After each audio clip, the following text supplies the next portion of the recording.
Bonjour les beaux papillons et bienvenue pour la présentation de l'oracle guérir de ses blessures émotionnelles d'Anna Sandrea et les illustrations d'Alicia Ray Sandrea aux éditions Guy Trédaniel. Donc c'est un jeu de développement personnel qui contient 77 cartes pour reconnaître et libérer les blessures émotionnelles. Alors je vais vous lire la quatrième de boîte, comme j'aime à le dire. Alors je trouve que c'est une très belle boîte, qui a un travail éditorial qui est magnifiquement fait. Alors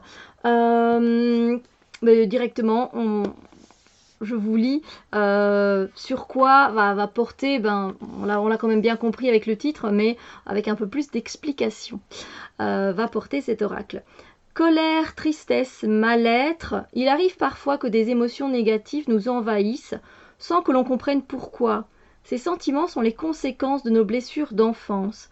Rejet, abandon, humiliation, trahison ou injustice pour les 5 principales.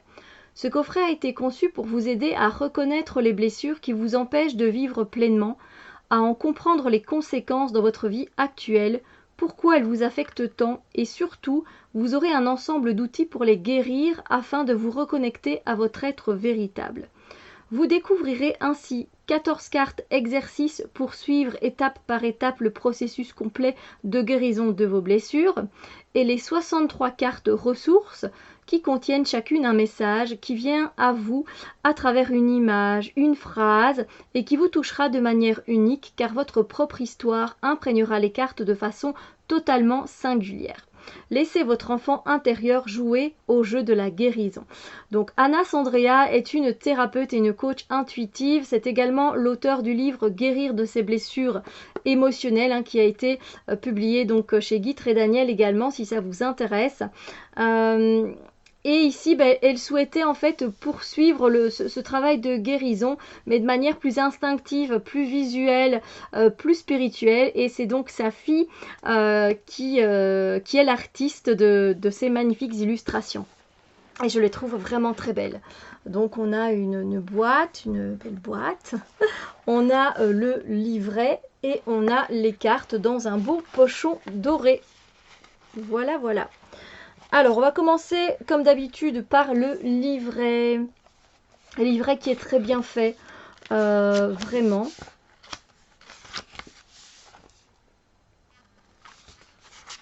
On a le sommaire et donc on va avoir évidemment une petite introduction, quelles sont les blessures émotionnelles, et puis la partie 1 qui va concerner les cartes exercices pour comprendre et guérir ces blessures.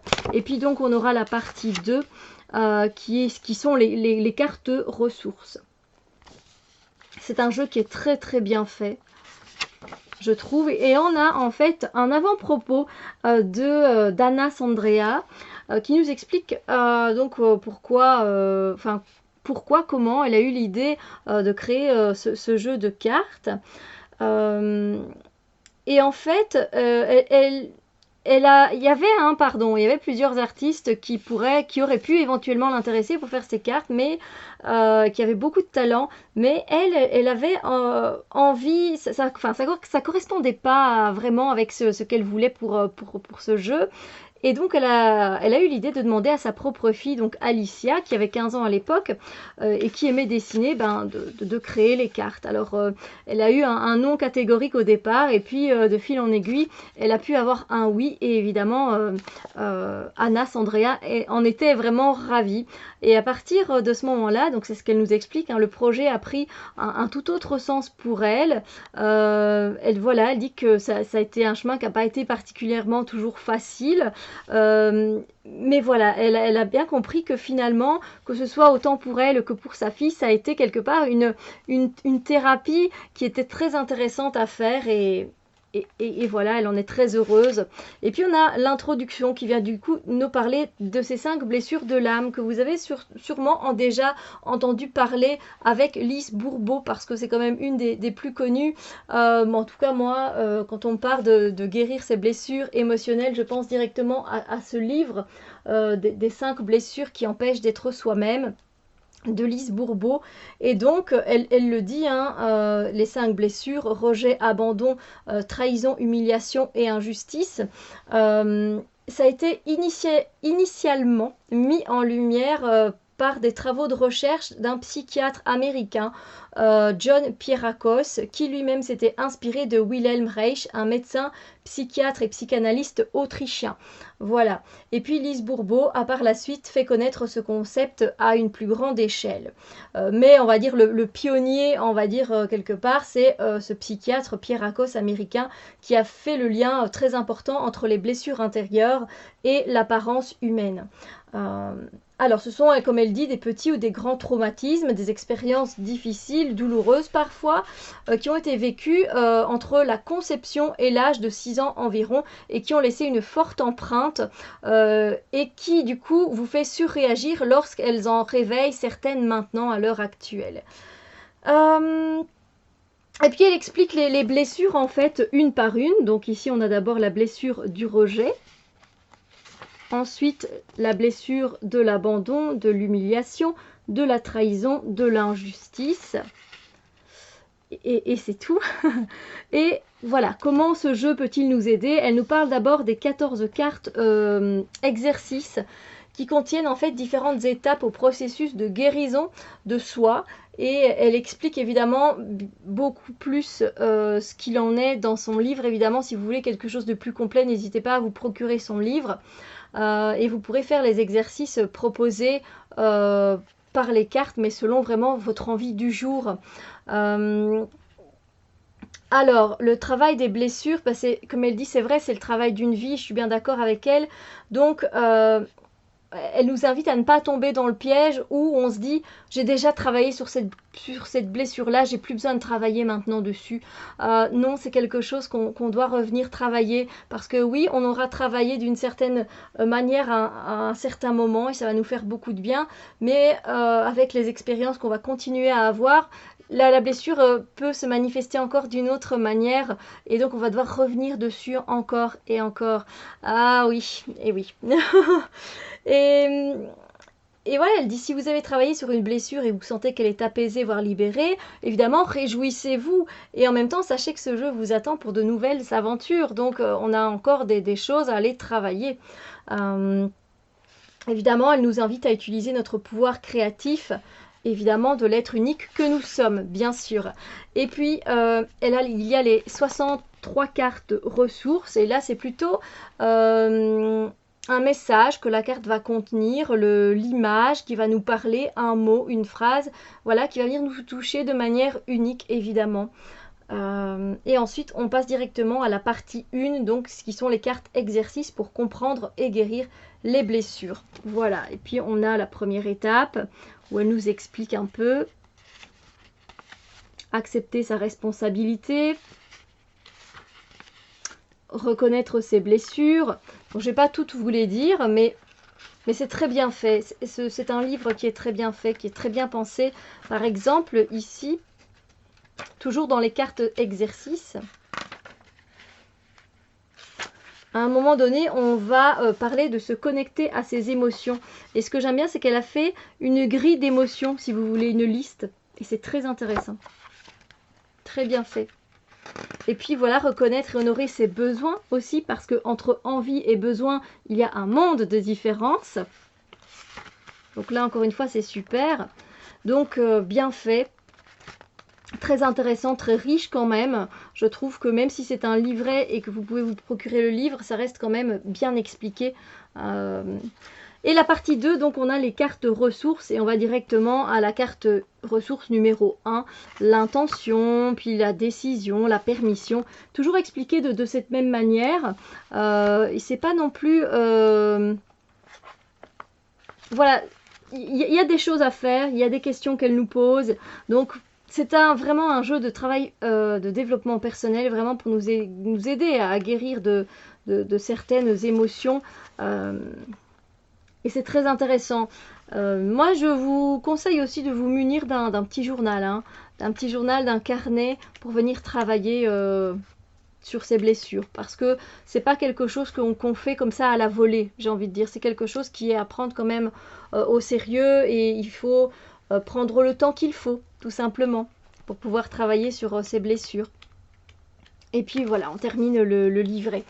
Alors, les cartes dans un beau pochon doré. Alors, j'espère que la lumière, je sais qu'elle me joue un peu des tours où j'ai l'air quand même un peu palichonne. Déjà, il y a beaucoup de cartes, moi j'aime bien. 70 cartes, c'est juste génial, hein, on a beaucoup de choses à faire. Alors, la tranche est dorée, comme le pochon, n'est-ce pas? Alors, pour le dos des cartes, vous pouvez les reconnaître facilement. C'est-à-dire que si vous ne voulez pas faire les exercices particulièrement, ben c'est simple, ce sont les 14 cartes qui ont un dos. Alors, je ne sais pas si vous allez bien voir, on est dans les tons... ce sont des tons pastels, hein, vert orangé et un peu jaune. Mais j'ai peur que ça ne rende pas parce qu'il y a beaucoup trop de lumière. Et puis les cartes ressources, elles ont un autre dos. Vous voyez? Plutôt mauve, rose, bleu. Donc voilà, c'est deux dos complètement différents et puis ben, on peut les reconnaître à la quantité aussi. Puis vous pouvez les mélanger si vous avez envie, il n'y a pas de souci avec ça. Essayez de vous approprier le jeu à votre propre, à votre façon, à votre manière pour travailler avec. Alors maintenant, ben, on est du coup dans les cartes exercices. Moi j'aime beaucoup les illustrations. Je les trouve très jolies. C'est très doux. C'est pas des couleurs qui sont vives et qui envoient quelque chose de direct. Vous voyez, c'est quelque chose qui est dans la douceur et dans la tendresse, moi, je trouve. Et j'aime vraiment beaucoup, beaucoup le coup de crayon d'Alicia. Je trouve les cartes très belles. Et moi, j'ai bien envie de m'y plonger, peut-être même juste, voilà, pas spécialement tenir compte, voilà, pour les utiliser, on va dire autrement, d'une autre manière. C'est de venir me plonger, moi aussi, et de me faire une petite méditation tranquillement, sans spécialement prendre mon mental en compte ou travailler sur telle chose ou telle chose. C'est bien parce qu'on peut, pour moi en tout cas, on peut les utiliser de différentes façons. Voilà, alors évidemment c'est un jeu qui s'utilise pour guérir les blessures émotionnelles, on est bien d'accord, mais voilà, on peut les utiliser aussi en tant que guidance. En tant que guidance, carte méditative, évidemment, juste avoir un peu de réflexion aussi. On peut, j'ai envie de dire, on peut cacher ce qui est écrit et puis se laisser porter par l'image. Mais après, évidemment, vous ne travaillerez peut-être pas du coup sur une blessure, mais sur toute autre chose. Ça, c'est à vous de voir comment vous avez envie de vous approprier le jeu, tout simplement. N'hésitez pas à faire pause. Il y a vraiment des dessins mais magnifiques.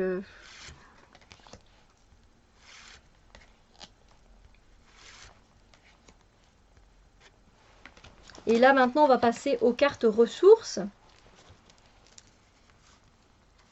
J'espère que la lumière rend justice à l'art d'Alicia parce que ça en vaut la joie, comme j'aime à le dire.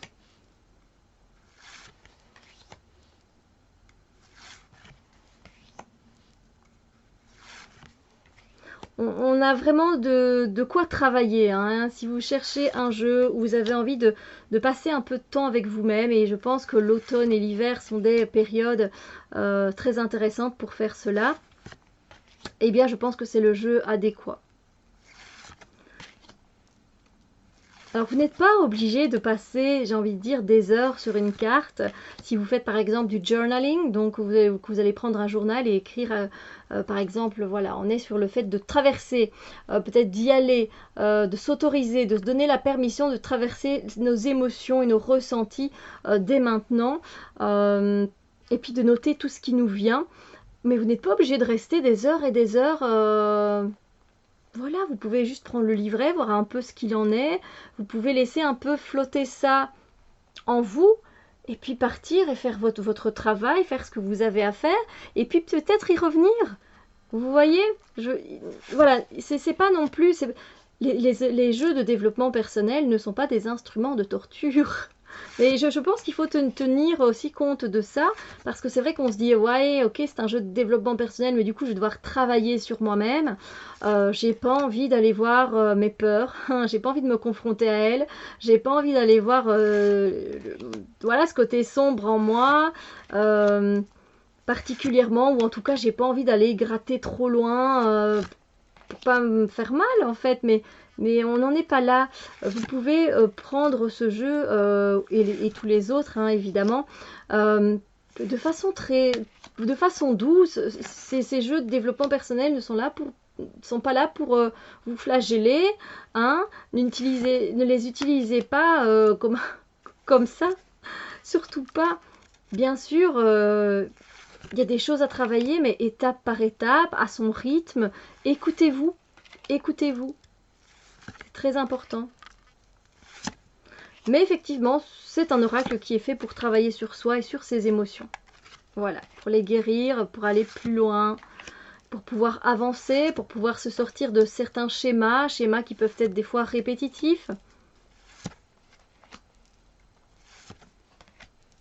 Mais c'est un jeu, voilà, qui est très bien fait, qui est intéressant, qui est riche, justement pour pouvoir travailler sur soi. Et puis le fait du côté pastel dans l'art, dans les illustrations, je trouve que ça ne nous, ça ne nous touche pas fortement, j'ai envie de dire. Alors oui, effectivement, on voit que par exemple sur cette carte-là, voilà, la jeune fille, elle est en détresse, c'est les auto-sabotages, on se met des limites, il y a un petit diablotin qui vient nous dire « Ah, nanana, ah, t'es nul, t'y arriveras pas », et du coup on se met des barrières, ce genre de choses. Et c'est vrai que quand on regarde l'image, clairement, ben voilà, elle n'est pas dans son assiette, elle n'est pas ok, elle est confuse. Mais essayez de prendre du recul par rapport à ça. D'accord? Ne restez pas plongé. Voilà, prenez du recul et travaillez le temps que vous avez envie de travailler, mais n'y passez pas spécialement des journées. Vous pouvez, hein? Vous faites vraiment comme vous voulez, en fait. C'est ça que j'essaye de vous faire passer comme message et j'espère que vous l'avez reçu. 5 sur 5, on l'a reçu, Steph.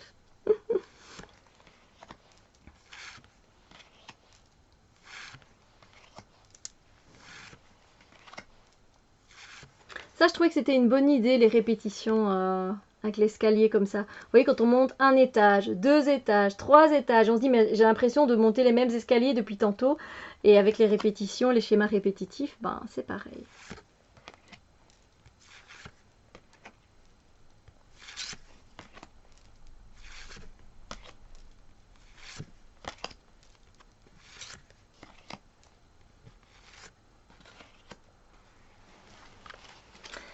Eh bien, c'en est fini de cette review. J'espère que cette revue vous a plu, que ça vous a aidé. Mais allez, je vais peut-être prendre une carte, mais évidemment, on est tous uniques, donc à mon avis, je ne sais pas, peut-être que la carte que je vais tirer, c'est pas comme un oracle, je vais dire, plus traditionnel, entre guillemets. Ici, voilà, on a une carte, des cartes exercices et des cartes ressources. Donc le message, il sera peut-être pas adressé pour vous. Donc je vais mélanger les cartes exercices. Moi, je fais ça plus pour vous montrer, mais bien sûr que ça me parlera et peut-être à l'une ou l'autre personne qui regarde cette vidéo. Mais c'est pour vous lire un peu comment ça se passe dans le bouquin. Allez, on va demander une guérison peut-être globale, un exercice que l'on peut faire et qui peut nous toucher. Voilà, peut-être que ça vous touchera pas, mais en tout cas, vous verrez comment du coup elle a construit son livret et la façon dont elle a abordé la façon de guérir, l'exercice de guérison. Hein. Donc on va voir un petit peu, là au moment où vous regardez cette vidéo. Ah ben je tombe sur décider de son identité et je pense que, enfin moi ça me parle évidemment parce que on est dans cette société où on n'arrive pas particulièrement toujours à être authentique, à être soi-même et donc décider de son identité. Donc je vous montre la carte et je vais vous lire ce qu'il est inscrit au bas de la carte. Qui êtes-vous? Qui croyez-vous être? Mais surtout, qui décidez-vous d'être? Vous pouvez laisser vos blessures décider de qui vous êtes ou vous pouvez tout autant devenir votre véritable vous, celui qui n'a jamais été blessé. Déjà, je trouve l'illustration magnifique. Je l'aime beaucoup, c'est une de mes préférées. Et donc, dans les cartes, guérir de ses blessures. Donc là, on va aller dans le côté exercice. Donc, c'est la 9. Donc, c'est très bien fait. On va aller directement à la carte numéro 9. Hop, c'est celle-là. Voilà, étape numéro 9. Donc, je vais vous lire ici ce qu'il est indiqué. Et puis ici, ici et ici. Si ça vous parle, eh bien restez. Si ça ne vous parle pas, vous pouvez aller un peu plus loin pour voir une carte ressources qui aura peut-être un message à vous délivrer ou pas. D'accord ? Mais voilà, j'aime bien quand même vous faire découvrir le jeu. Sinon, c'est pas gai, vous ne savez pas vraiment comment l'auteur, elle parle, comment elle va vous transmettre son message. Et je trouve que c'est important lorsqu'on achète un jeu de savoir. Donc ici, on est dans le fait de décider de son identité. Selon les blessures, traumatismes, expériences que nous avons vécues, nous allons développer une identité en relation avec ces événements. Hop. Et si je vous disais que vous vous prenez pour des personnages que vous n'êtes pas? Êtes-vous fuyant, dépendant, masochiste, contrôleur, rigide, ou tous les penchants d'une blessure, ou tous les penchants d'une blessure, ou encore victime, bourreau ou sauveur? Non, vous ne l'êtes pas. Vous avez appris à l'être. Vous avez souffert d'une situation douloureuse. Vous avez tiré des conclusions sur vous et vous êtes devenu ce que vous croyez être. La bonne nouvelle est que vous pouvez à tout moment changer l'image que vous avez de vous-même. Vous pouvez toujours renoncer au personnage, au rôle que vous êtes en train de jouer et pour qui vous vous prenez. Voici ci-après les 3 questions fondamentales par rapport à votre identité. Je vous invite à prendre le temps de les lire et à fermer les yeux pour y répondre de la manière la plus connectée que vous puissiez. Qui suis-je? Qui crois-je être? Qui je décide d'être? La première question, c'est la question la plus métaphysique qui existe, la question fondamentale de l'être humain. Vous y répondrez peut-être que vous êtes de la chair et des os dotés d'un cerveau. D'autres ne sauront pas quoi répondre. Certains répondront par ce qu'ils font. Je suis médecin, mère de famille, fils d'un tel, français, vénézuélienne, pardon. Si vous êtes dans un chemin spirituel, vous direz peut-être que vous êtes un être divin. Il n'y a pas de bonne ou de mauvaise réponse à ces questions. Il y a seulement des niveaux de conscience. Vous allez répondre selon vos données du moment.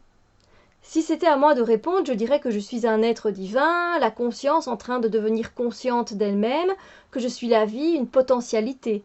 J'ai plusieurs réponses à cette question. Pour la deuxième question, qui est donc « Qui crois-je être ?», la chose se complique. C'est ce qu'elle nous dit, car dans mon cas, si je croyais profondément que je suis un être divin, je ne m'attirerais pas certaines expériences. Je ne me donnerais pas certains comportements d'exigence ou de dureté si je me traitais comme un être divin. Totalement raison, Non, profondément, je ne le crois pas. Peut-être le suis-je à certains niveaux, mais pas partout. Parfois, lorsque je me laisse aller à mes peurs, je me pense limitée, moche, pauvre, méchante. Je ne me crois pas tout le temps être divin, et si parfois je le crois, je peux aussi l'oublier. Alors, je continue. La troisième question, et là les choses deviennent intéressantes, induit que nous sommes des êtres créateurs, beaucoup plus puissants que nous le pensons, et que nous pouvons décider de notre identité. Nous avons laissé à nos blessures, expériences, traumatismes, familles et autres de décider de qui nous sommes. Nous leur avons donné la faculté de nous définir. Mais nous pouvons aussi reprendre ce pouvoir, et cela peut se faire en un instant pour décider qui nous sommes et qui nous décidons d'être. Et ce qui est encore plus intéressant, c'est que vous pouvez déjà tout être. Comment ? Dans l'inconscient familial ou collectif auquel nous sommes tous connectés, existent déjà ces informations. Un peu les annales akashiques aussi. Quelqu'un avant moi a été chaman. Quelqu'un avant vous a déjà été un créateur conscient. quelqu'un avant vous a déjà traversé les épreuves que vous essayez de franchir aujourd'hui. Et toute cette information se retrouve dans votre ADN. Nous sommes déjà tous ce que nous voulons être. Nous avons cette information dans notre ADN. Cette information sommeille en nous. Nous avons besoin de la réveiller avec la décision. C'est vraiment magique. Parfois, cela prend du temps. Le subtil est beaucoup plus rapide que la matière, mais vous verrez le résultat à un moment ou un autre. Donc, rappelez-vous, vous avez déjà en vous le germe de ce que vous voulez être. La décision est le terreau fertile pour que cela pousse et la permission représente l'eau dynamisée qui permettra que cette potentialité se déploie en vous. Qui décidez-vous de devenir?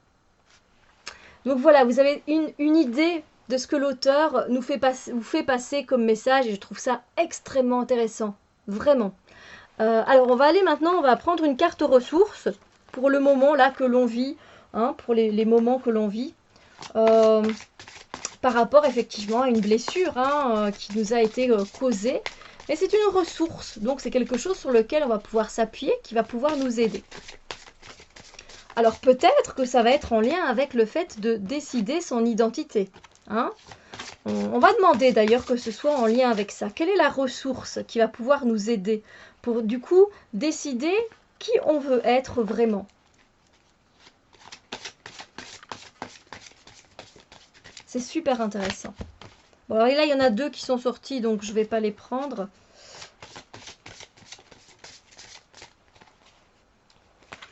Alors, quelle est la ressource qui peut nous aider pour décider de son identité à l'instant T où vous regardez cette vidéo?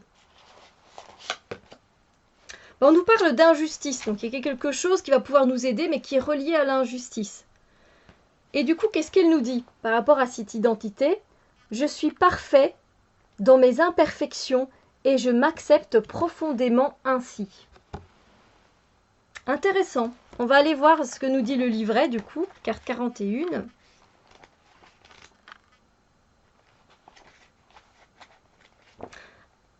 Et voilà. Alors, j'espère que ça vous intéresse. Hein. Donc, on va voir l'injustice. Et donc, on nous parlait d'identité, de qui on croit être, qui on est, ou encore qui on décide d'être. L'enfant est naturellement aimant, confiant. Il a pour programme de vivre, de faire l'expérience de ce monde. Mais il se peut qu'il soit, ou qu'il se sente contraint, qu'il ait l'impression qu'il ne peut pas être lui-même, ou qu'il n'est pas accepté, ou qu'il n'est pas accepté. C'est la source de la blessure d'injustice. Alors pour moi, elle me parle, évidemment, hein, cette carte. Je ne sais pas pour vous. Ici, il s'agit d'une espèce de non-droit, de non-liberté à dire ce que l'on pense, à agir comme on voudrait le faire, à être celui qu'on est, à accueillir en soi la manifestation de la vie telle qu'elle a besoin de s'exprimer. Comment cela parle-t-il de vous? Qu'est-ce qui résonne en vous quand vous écoutez le mot injustice? Si cette carte arrive à vous, c'est pour vous inviter à la douceur, à la joie, au besoin de vous connecter. De vous connecter et de vous laisser guider par le plaisir, à vous enivrer de la vie. Vous enivrer. À développer une meilleure relation avec vous-même, aux autres, à la vie. Cette carte est aussi une invitation à déconstruire des anciennes visions sur vous-même, des croyances, des certitudes, des visions que vous pouvez garder en vous et que tel le feu qui transforme le verre en cendre, vous pouvez transformer avec le feu de la conscience des parties en vous un peu figées. Ainsi, cela vous connecte à la possibilité de vous donner la permission d'écouter vos besoins et d'accepter l'être unique, parfait dans ses imperfections que vous êtes. Je suis parfait dans mes imperfections et je m'accepte profondément ainsi. Alors clairement, moi, le fait de décider de mon identité, la justice, ça résonne beaucoup en moi. Tout simplement, voilà, je ne vais pas vous raconter ma vie, mais moi ça me parle. Après peut-être que vous, ça ne vous parle pas, cette blessure-là, ou le fait de savoir qui vous êtes et qui vous croyez être, etc. Mais en tout cas, j'espère que voilà, ça vous a donné du coup une idée de comment l'auteur en parle dans son livret. Et du coup, je me dis, mais zut, son livre a l'air super génial, il faut que je me le procure. Sur ce, moi je vous souhaite une magnifique journée et je vous dis à très bientôt pour d'autres vidéos. Bisous lumière!